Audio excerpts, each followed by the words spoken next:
Quelle est la qualité de l'eau que l'on peut consommer ici en Alsace? Quid de la pollution de certains sites alsaciens? On en parle aujourd'hui avec Pierre Bernard, ingénieur chimiste de formation, ancien des MDPA. Vous avez un parcours qui fait qu'aujourd'hui vous êtes une sorte d'autorité.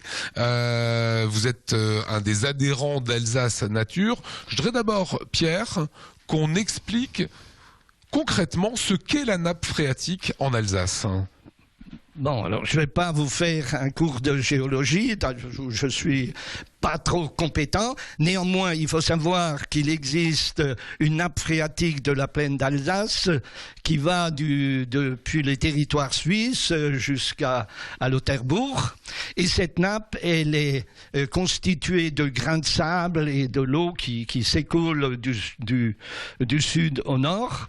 Et cette nappe, elle est alimentée à partir des infiltrations des cours d'eau venant de la montagne vosgienne, soit de la Dolère, de l'Isle, de la Loche, et puis de la Ture. Et cette eau rejoint le centre de la plaine et s'écoule du sud au nord. Toute cette eau-là, c'est ce qu'on va appeler, va nourrir la nappe phréatique. Voilà, va alimenter par les infiltrations la nappe phréatique. D'où une première conséquence, c'est que cette nappe risque d'être polluée par les cours d'eau venant de la montagne vosgienne et polluée par les rejets, soit des stations d'épuration, soit des eaux de ruissellement provenant de l'agriculture, ou soit par les rejets industriels. Et en plus, cette nappe est exploitée pour extraire le gravier.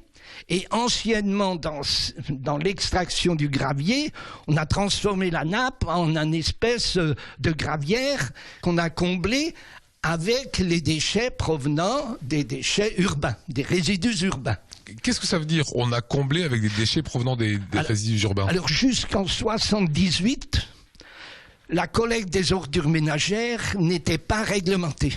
Ces déchets rentraient dans le sol? Et ces déchets, alors, des gravières qui étaient exploitées jusqu'au niveau des eaux souterraines, c'est-à-dire au niveau du toit de la nappe, jusqu'aux années 90, les déchets industriels n'étaient pas non plus suffisamment surveillés.